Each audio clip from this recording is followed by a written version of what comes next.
Selamat siang teman-teman Otomotif TV, apa kabar? Selamat siang teman-teman Otomotif TV, apa kabarnya? Semoga semua dalam kondisi sehat dan bahagia selalu saat nonton video ini. Amin. Nah teman-teman, ini adalah video kedua dari TVS Callisto 125. Kalau video pertama kemarin hanya first impression, kali ini adalah video test ride. Makanya saya bisa menjelaskan lebih detail potensi dari motornya. Yang mana bisa saya bilang dari awal nih, ini adalah Matic bergaya retro-retroan yang di harga 21-22 jutaan, setara dengan Scoopy Fazio, tapi menurut saya ini layak banget untuk dipinang. Kenapa? Karena fitur-fiturnya sangat fungsional buat harian, wiridnya nggak kira-kira, kemudian nyaman banget. Nah, kayak apa detailnya sih? Tonton terus, jangan kemana-mana, saya sudah punya 10 poin tentang TVS Callisto 125. Simak sampai akhir.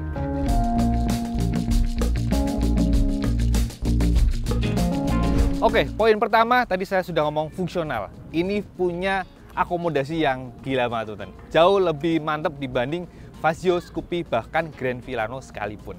Yang utama pastinya karena Callisto 125 ini memiliki bagasi yang kapasitasnya 33 liter. Ini lega banget, gede banget, bisa muat 2 buah helm. Nah, kita contohin, kita praktekin aja ya.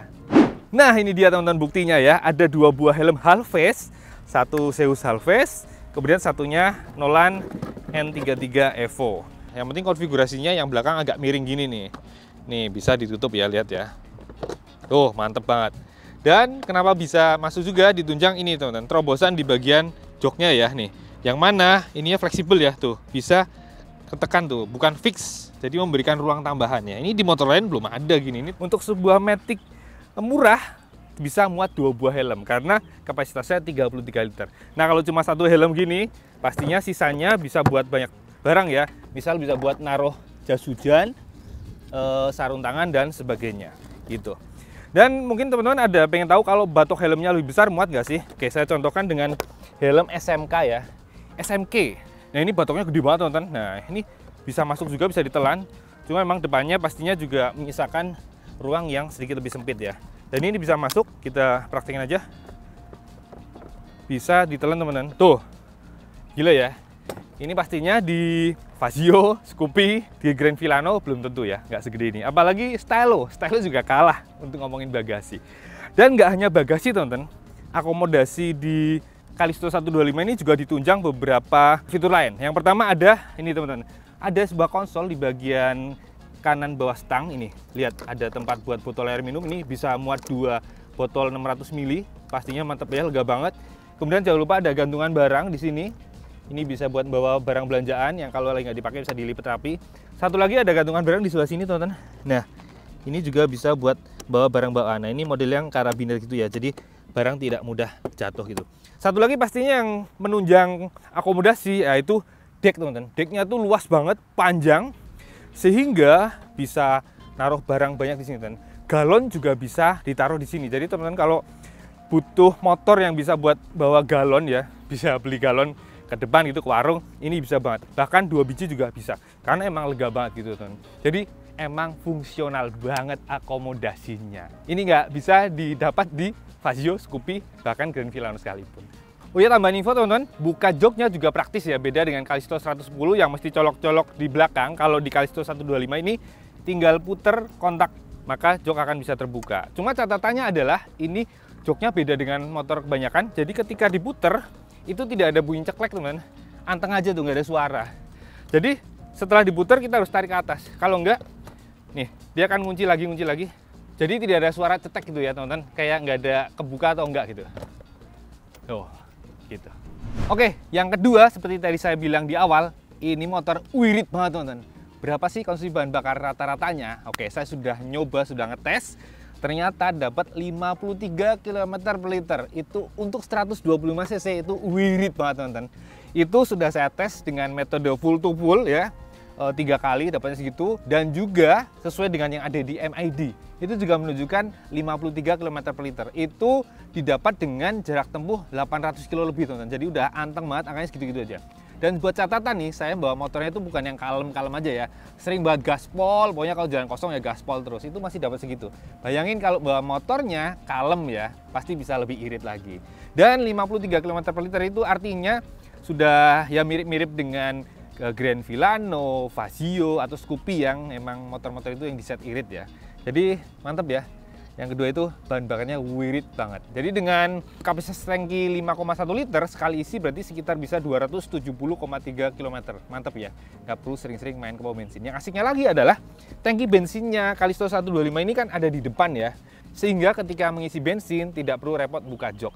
Jadi tinggal kita tekan kontak dari posisi off, putar ke kanan, maka tangki akan kebuka gini.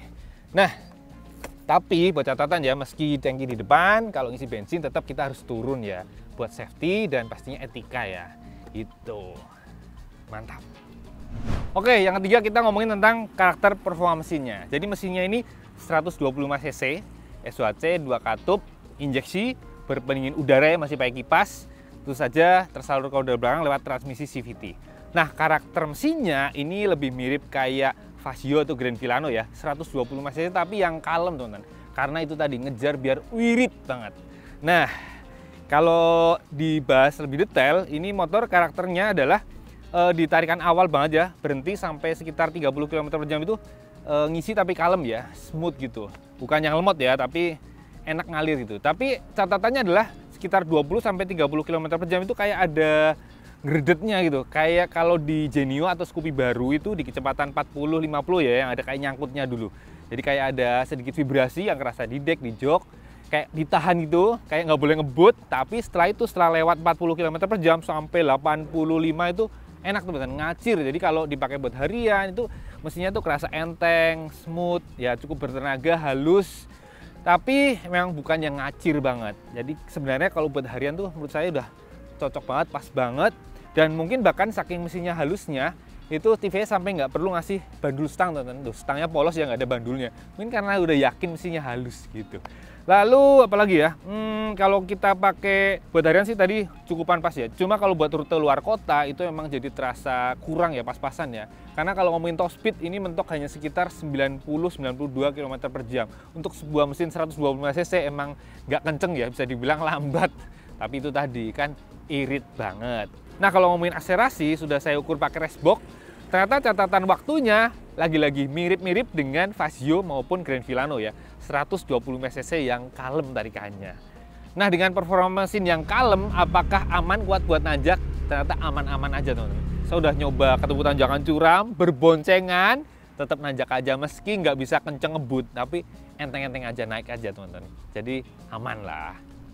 Oke, poin keempat saya mau bahas tadi tentang hubungannya dengan saya ngomongin nyaman, yaitu posisi berkendara dan handling. Oke, langsung naik aja ya. Jadi kayak gini posisi duduknya teman-teman. Ini salah satu yang sangat menunjang kenyamanannya. Karena yang pertama adalah joknya tuh empuk banget teman-teman, super empuk. Ini bener-bener memberikan kenyamanan di jalan ya. Betah banget asli naik ini teman-teman. Nggak ada tuh rasanya yang kalau kita naik motor pinggang jadi sakit ya. Karena joknya empuk dan suspensinya juga empuk banget. Lihat, depan, belakang, ini bener-bener nggak ada keluhan teman-teman. Beda dengan naik Fazio, Grand Filano atau Stylo. Itu kalau ketemu jalan berlubang, gundukan, posisi tidur itu jeduk ya kan, pinggang sakit. Di Callisto nggak ada cerita itu, nyaman banget. Buat saya yang sudah mulai berumur ini, naik Callisto, aduh nyaman banget. Nah, kenyamanan juga ditunjang dengan posisi duduknya teman-teman. Jadi jarak antara deck dan jok itu agak jauh ya. Jadi kaki saya tingginya 173 cm tuh, kaki nggak nangkring ya.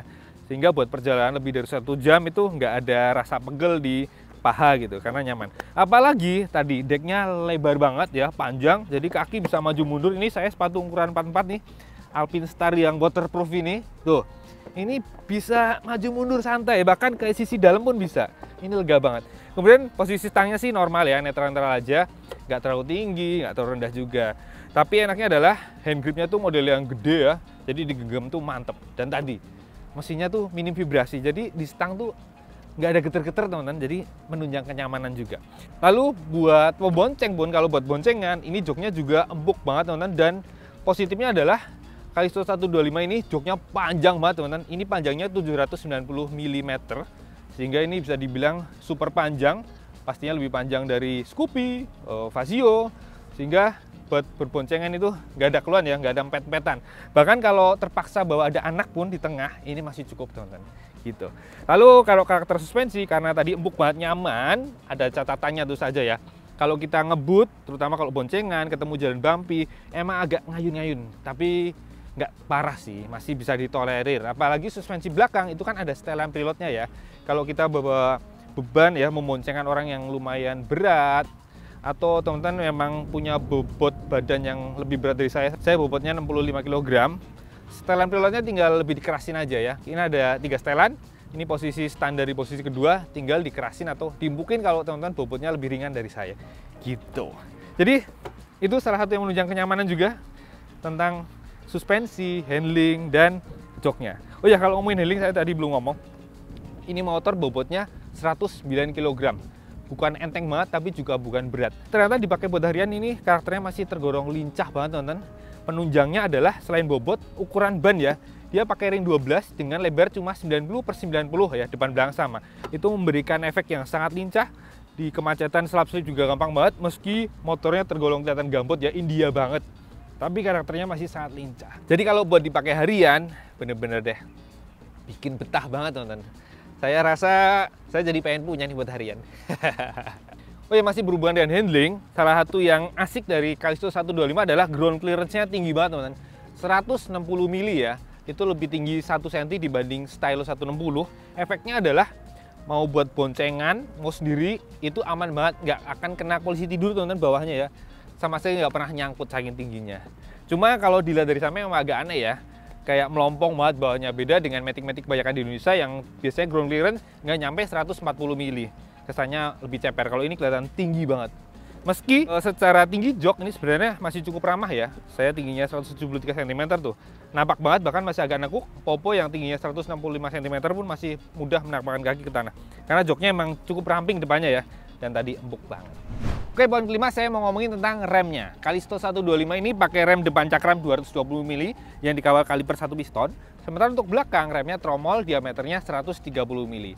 Nah, performanya menurut saya cukupan banget ya, karena motornya emang nggak kenceng-kenceng amat. Jadi remnya itu empuk dan pakem. Nah, asiknya ini juga dibekali dengan fitur yang namanya Synchronized Brake Technology atau bahasa gampangnya CBS ya kalau di Honda. Jadi kalau kita ngerem belakang, rem depan juga ikut bekerja, cuma sedikit. Jadi kalau mau ngerem lebih maksimal, tetap kedua rem harus dimanfaatkan dan rem depan harus porsinya lebih besar, teman-teman. Karena rem cakram juga lebih pakem, dan ketika mengerem kan beban lebih condong ke depan. Jadi ngerem yang bener tetap rem depan harus lebih banyak ya. Nah, kalau kondisi hujan beda lagi. Harus 50-50 dan harus lebih kalem ngeremnya. Nah, yang asiknya lagi adalah rem belakangnya, tuas remnya itu ada fitur parking brake lock yang menggunakannya itu gampang banget teman-teman. Walaupun konstruksinya beda dengan miliknya Yamaha, tapi kemudahannya sama. Ini lebih mudah dari punyanya Honda pastinya, karena ini cukup satu tangan dan enteng banget mengoperasikannya. Gitu. Oke, poin ke-6 saya mau ngomongin tentang fitur safety berkendara. Jadi Callisto ini punya dua fitur yang di motor atau Matic lain nggak ada. Yang pertama adalah side stand switch. Ini sebenarnya Matic-Matic Honda semua ada, tapi milik TVS ini beda. Karena selain mesin nggak akan bisa dinyalakan ketika standar samping masih terbuka, atau ketika mesin nyala kita buka akan mesin mati, tapi di Callisto beda. Ada suaranya, teman-teman. Nih, atau mesin nyala kita buka. Mati, tapi ada bunyi nying. Nah, ini yang beda, teman-teman. Sehingga apa? Kita pasti tidak akan lupa menutup standar samping ya. Ketika mau jalan, ketika kontak on, ini pasti harus selalu dalam posisi terlipat. Nih, misal kayak gini, kita nyalakan, tapi kita lupa ngelipet. Oh, bunyi, oh. Dan ketika bunyi juga diikuti dengan lampu di speedometer peringatan nyala warna merah, gambarnya ada standar samping. Kemudian fitur safety kedua adalah adanya ini nih, teman-teman. Ada anak ayamnya. Jadi lampu sennya ketika kita aktifkan itu ada bunyi nit-nitnya, teman-teman, kayak anak ayam. Sehingga apa? Pastinya kita tidak akan pernah lupa mematikan lampu sen ketika sudah selesai belok ya. Jadi nggak akan kejadian tuh udah lurus tapi lampu sennya masih nyala ke kiri atau ke kanan biar nggak jelas. Ini pastinya cocok nih buat mama yang suka lupa matiin lampu sen, teman-teman. Karena ada bunyi anak ayamnya. Nah, kalau ada bunyi gini kan, belum matiin. gitu. Ya, sebenarnya fitur yang agak bikin risih sebenarnya di jalan. Saya waktu awal-awal pakai ngetes ini tuh agak malu sebenarnya. Cuma kalau dipikir-pikir secara fungsi ini oke banget teman-teman ya. Ini ngingetin motor-motor Yamaha zaman dulu ya, zaman Yamaha Force One, F1Z kalau salah terakhir masih ada. Itu sebenarnya ada, cuma setelah kesini karena mungkin banyak akhirnya dimatikan, nggak suka, akhirnya nggak ada lagi. Nah ternyata kalau di motor India nih, salah satunya di Callisto 125 ada fitur itu. Gimana? Kalau teman-teman suka nggak? Butuh nggak bunyi-bunyian gini? Ya, fungsional sih sebenarnya, meski agak bikin risih. Tulis saya di kolom komentar. Oke, poin ketujuh saya mau ngomongin tentang speedometernya teman-teman. Jadi meski di Callisto 125 ini tidak secanggih di Intellego yang 110 yang udah full digital, bahkan bisa nampilin navigasi, namun ternyata tetap fungsional teman-teman. Dan nggak cuma gimmick ya, kita bisa dilihat utamanya adalah di bagian yang bagian digital ini banyak info yang penting banget fungsional teman-teman. Contohnya ini ada DTA atau distance to empty, sehingga bisa menunjukkan jarak yang bisa ditempuh dengan bahan bakar yang sisa. Ini pastinya bisa buat bayangan ya, kalau kita lagi berkendara, oh sekian kilometer lagi kita harus isi bensin gitu ya. Jadi nggak hanya melihat masih sisa berapa bar, tapi langsung kilometernya. Pastinya ini fungsional ya. Kemudian juga ada jam, kita nggak perlu nengok ke jam tangan, kita tinggal lirik speedometer, jadi sudah tahu lagi sedang pukul berapa. Kemudian ada trip A, nih saya tripnya udah 830 kilo ya pakai motor ini, jauh ya. Kemudian ada trip B, lalu ada ini nih, instant fuel economy ya, melihat konsumsi bahan bakarnya dalam kondisi real time. Kemudian ini yang rata-rata tuh, 53 km per liter. Selanjutnya balik ke yang DTA. Kemudian di sebelah sini ada yang buat fuel meternya, dan sebenarnya di sisi dekatnya itu ada beberapa info tambahan ya, ini juga fungsional. Contohnya ada lambang helm, ngingetin untuk pakai helm, kemudian ada peringatan kalau pengisian tidak normal atau aki lemah, dan satu lagi ada yang gambar kunci, itu untuk peringatan kalau waktunya servis teman-teman. Nih, sebelah sini. Nah, kemudian di atasnya ada lambang eco dan power, itu untuk menunjukkan kita berkendara itu secara ekonomi irit atau power ya, ngebut-ngebut gitu. Jadi bisa buat panduan ya, kalau mau irit banget tinggal ikutin aja nih lambang eco-nya harus dalam posisi selalu menyala gitu. Kalau sisanya ada info-info lainnya ya, lampu sen yang bunyi nit-nit tadi, kemudian yang tadi yang buat peringatan kalau standar samping terbuka, ada cek engine, kemudian ada lambang ini teman-teman, ada lambang buat peringatan kalau bahan bakarnya tinggal dikit ya, sebelah sini nih. Ini akan menyala ketika DTA-nya tinggal 75 km teman-teman, dan lambang fuel meternya kedip, itu nanti akan muncul di sini nih yang lambang fuel ya. Terus saat itu juga ada info trip fuel teman-teman. Jadi jaraknya berapa kilo yang ditempuh dengan bahan bakar cadangan itu akan muncul juga teman-teman. Ada trip fuel. Dan info tambahan lagi, ternyata ketika sudah berkedip kan kita isi ulang, ternyata bisa masuk 3,5 liter. Artinya saat posisi lambang bensin menyala itu masih sekitar 1,5 liter teman-teman. Karena tangki bensinnya ini kan 5,1 liter. Jadi sebenarnya walaupun sudah berkedip tapi masih cukup jauh ya, karena DTA-nya saja menunjukkan angka 75 km. Dan uniknya adalah DTA ini baru muncul ketika barnya sudah hilang satu. Jadi baru muncul. Jadi kalau posisi masih full banget ini nggak muncul DTA-nya. Lalu ketika DTA-nya sudah di bawah 40 km itu juga hilang teman-teman. Mungkin udah susah ngukurnya gitu ya. Kemudian ada lambang segitiga buat peringatan kalau ada yang error. Lalu ada yang lambang A itu untuk info kalau fitur Intellego-nya aktif gitu. Jadi meski analog dan digital, sebenarnya fungsi yang ditampilkan ya, info-infonya fungsional banget teman-teman gitu.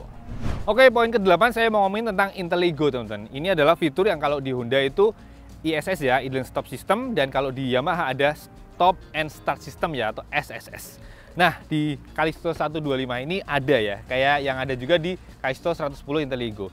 Cuma ternyata ada perbedaan teman-teman dibanding miliknya Yamaha atau Honda. Meski tujuannya adalah sama ya, agar konsumsi bahan bakarnya lebih irit ya, karena ketika kita berhenti di lampu merah, setelah beberapa detik mesin akan mati dan akan nyala kembali ketika digas. Tapi di Callisto 125 ini ada beda teman-teman.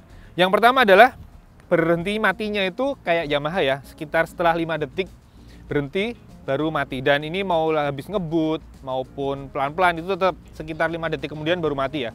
Kayak Yamaha, tapi kalau Yamaha bedanya ada yang 0 second, ada yang 5 second. Kalau ini benar-benar cuma ada yang 5 second.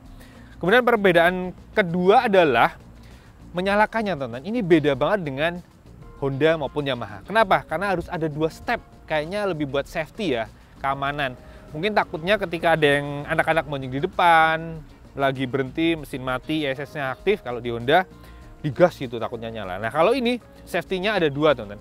Yang pertama adalah untuk mengaktifkan kembali ya, setelah mesin mati, kita tuh harus tarik rem. Nah yang kedua, untuk nyalakan kembali, itu gas harus dibuka terus tutup. Nah mesin baru akan nyala. Jadi memang kalau dipikir nggak simpel teman-teman, ya harus ada dua step, tapi mungkin buat safety ya. Sehingga ketika jalan nih berhenti set, ya nunggu lampu kembali hijau. Habis itu kalau buat nyalakan, tarik rem, kocok gas sekali, set tutup lagi, makan mesin greng baru jalan gitu. Jadi bedanya di situ teman-teman. Ya pastinya kayaknya ya TVS mikir buat safety ya. Cuma memang tadi, jadi nggak bisa set kalau pakai Vario, Beat atau NMAX atau Aero kan saat hijau langsung kita gas aja sekali udah langsung wer. Kalau ini enggak. Oh ya, fitur Intelligo tadi juga ditunjang oleh dua teknologi teman-teman. Yang pertama pakai Integrated Starter Generator ya, atau ISG yang kalau di Honda namanya ACG Starter ya. Jadi suara starternya itu halus banget. Tuh, gleng gitu aja. Kemudian yang kedua adalah ada fitur yang namanya iTouch teman-teman. Ini mirip kayak di Suzuki yang one push start ya. Jadi ditekan sekali, nggak perlu ditahan, itu mesin akan menyala. Nah, gitu. Canggih. Oke, poin 9 saya mau ngomongin tentang fitur-fitur pendukung. Yang pertama adalah ngomongin tentang lampunya. Nah, lampu utamanya ini udah full LED ya. Tuh ada tulisannya LED tag. Ini sorot lampunya untuk lampu dekatnya sih biasa banget teman-teman. Nggak bisa dibilang terang ya. Agak redup gitulah. Cuma kalau kita nyalakan lampu jauhnya, woi mantap itu. Sorotnya makin tebel, lebar, terang. Mantep lah. Lalu sisi positif berikutnya adalah baik depan maupun belakang ada kayak DRL. Dan ini pastinya sudah LED juga teman-teman nih. Jadi memberikan kesan makin kelihatan mewah, kalau malam-malam dilihatnya juga cakep. Hanya saja memang sayangnya lampu sen depan belakang maupun lampu rem itu masih pakai bohlam. Tapi di kompetitornya juga sama sih ya kan. Lampu sen, lampu rem juga masih bohlam. Ingat ini motor cukup murah harganya. Lalu fitur pendukung berikutnya, jangan lupa Callisto 125 ini juga punya power outlet ya, model USB, sehingga kalau kita butuh mau ngecas smartphone di jalan, kita nggak kesusahan lah, tinggal colok. Cuma memang HP-nya nih harus taruh mana biar aman. Jangan sampai taruh sini takut jatuh. Jadi lebih aman minimal masukin tas ya. Masukin ke saku atau tas gitu yang deket gitu. Jadi nggak akan khawatir jatuh atau diambil maling. Terus jangan dimasukin ke bagasi ya, karena di dalam bagasi pasti panas. Itu nggak baik untuk HP. Kemudian fitur berikutnya yang menurut saya juga oke adalah fitur di bagian standar tengahnya teman-teman. Itu ada yang fitur namanya Easy ya, EZ. Jadi standar tengahnya itu kayak ada engselnya teman-teman. Sehingga meski tuasnya panjang, biar ketika kita menginjak enteng, tapi ketika di standar tengah ini nggak bikin miring ya, nih teman-teman. Saya bisa praktekin. Ini standar tengahnya itu gampang banget, enteng banget. Ibu-ibu, mak-mak, atau anak remaja pasti nggak akan kesusahan memposisikan standar tengahnya. Gitu. Tuh. Nah, fitur pendukung berikutnya yang juga menunjang kenyamanan ada di ini teman-teman. Standarnya sudah ada windshield-nya ya, nih warna smoke ya. Meski posisi kepasangnya agak kayak lebar-lebar gitu, cuma ini fungsional, bener-bener bisa mengurangi angin yang langsung ke badan ya, kenanya agak dada ke atas itulah. Ini buat harian, pagi jalan malam ini pastinya fungsional. Gitu. Kemudian ini motor masih ada kickstarternya teman-teman, jadi ketika baterai low, starter elektriknya susah diaktifkan, kita masih bisa ngengkol-ngengkol gitu. Nah ini. Gitu. Oh ya, satu lagi. Yang tadi saya sudah bilang, suspensi belakangnya sudah ada setelan preloadnya. Ini di Matic-Matic lain sekelasnya nggak ada yang punya. Meski sayangnya adalah kemarin waktu launching TVS memberikan gambar-gambar itu yang ada tabungnya. Ternyata motor yang versi dijual itu nggak ada tabungnya teman-teman. Tapi setelan preloadnya masih ada ya. Mungkin harganya biar bisa ditekan ya. Jadi pakai versinya tanpa tabung. Karena ingat harganya ini murah. Hanya 21,7 sampai 22,3 juta on the road Jakarta. Setara dengan Scoopy Vario tadi. Gitu. Oke, poin 10 saya mau ngomongin tentang harga dan build quality-nya. Jadi balik ngomongin harga, ini 21,7 sampai 22,3 juta on the road Jakarta. Itu harga yang setara dengan musuhnya yaitu Yamaha Vario dan Honda Scoopy, itu harganya mirip banget. Tapi ingat tadi, fitur-fitur fungsionalnya mantep, sama-sama irit, nyamannya tapi ini lebih mantep. Nah, gimana dengan build quality-nya? Oke, build quality-nya ada dua hal yang cukup saling berseberangan ya. Kalau ngomongin tentang plastik-plastiknya itu mantep banget teman-teman. tebel banget. Ini strong banget lah, khas India ya. Tuh, asli kuat banget. Tuh, bener-bener mantep lah. Kalau TVS mah plastik-plastiknya tebel-tebel banget ya. Nih, sampai sini juga tuh. Tebel lah, kuat. Apalagi bodi samping dan belakangnya ini pakai plat besi, teman-teman. Tuh. Jadi mantep banget ya. Tuh, termasuk spatbor depan ya. Ini juga plat tuh. Tuh. Jadi kalau kata teman-teman Otomotif TV kemarin ini katanya udah disiapin buat tabrakan, karena di India sana kan jalanannya cukup crowded ya, cukup bener-bener lebih liar dari Jakarta ya. Makanya nih, makanya pakai besi biar kuat. Tapi di lain itu yang harus jadi catatan adalah ini finishingnya, teman-teman. Gap-gap celah-celah antar komponen itu kurang rapi ya. India banget kali ya, motor-motor India emang kayak gini. Mungkin buat orang India nggak terlalu mempermasalahkan tentang ini ya, finishing terakhir ya, kerapian ya terutama. Jadi nih celah-celah antar komponen kayak masih ada agak mengap-mengap gitu ya. Kemudian di sambungan-sambungan bodi bagian belakang yang banyak plat ini juga nggak terlalu rapi. Mungkin looknya plat agak susah kali ya. Jadi gitu catatannya. Tapi ada satu lagi yang menarik adalah tentang build quality bagian catnya, teman-teman. Ini catnya mantap banget, teman-teman. Tebelnya kira-kira nih, yang bagian besi bisa dicek pakai coating thickness ya. Nih, tebelnya itu 133 mikrometer, tebel banget loh itu. Bandingin dengan mobil Jepang kayak Avanza gitu, kalau kita ukur tuh ketebalannya sekitar 90 sampai 100 mikrometer. Kalau ini 130-an, teman-teman. Sekitar 110 kalau spatbor depan. Ini masih lebih tebel ya dibanding mobil-mobil Jepang. Gokil ya.